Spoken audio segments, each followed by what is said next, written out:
बिस्मिल्लाहिर्रहमानिर्रहीम। अस्सलामुअलैकुम। असलम ख़ान फ़ारूकी, चेयरमैन मोहिब कौमी समाजी कौंसल पाकिस्तान। अज़ीज़ साथियों, दोस्तों, जैसा कि आपको मालूम है कि मुल्क के फ़रशुदा निज़ाम ने आवाम को बदहाल कर दिया है।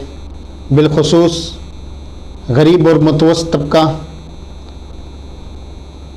तंगदस्ती, मुफलिसी के हाल में ज़िंदगी बसर कर रहा है। 2 वक्त की रोटी तक मुश्किल हो गई है, हत्ता कि आवाम को पीने का साफ़ पानी तक मैसर नहीं।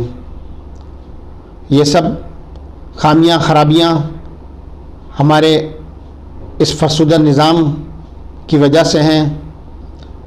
हमें इस फ़रशुदा निज़ाम के ख़िलाफ़ आवाज़ उठाना होगी और हमारे पास इस वक्त सोशल मीडिया बेहतरीन ज़रिया है जिसके तहत हम ये आवाज़ भरपूर तौर पर उठा सकते हैं और मुल्क से फ़रशुदा निज़ाम का ख़ात्मा कर सकते हैं। अज़ीज़ दोस्तों, साथियों, जब तक मुल्क का फ़रशुदा निज़ाम अपनी जड़ से ख़त्म नहीं होगा, मुल्क में खुशहाली नहीं आ सकती। फ़रशुदा निज़ाम ने सिर्फ चंद घरानों को अशराफिया और हुकूमत में जो शामिल हैं, वो चंद घराने इस फ़रशुदा निज़ाम से तरक्की कर रहे हैं और अपनी जायदादें असासे बना रहे हैं। आवाम को तो पीने का साफ़ पानी तक मैसर नहीं, इलाज मालजा, तालीम तो बहुत दूर की बात है।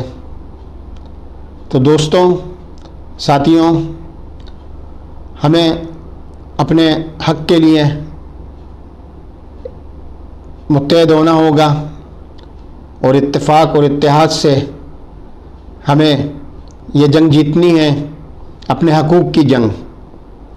हमें अपनी नई नस्ल की बका के लिए, मुल्क की बका के लिए हमें एक दूसरे का बाजू बनना है और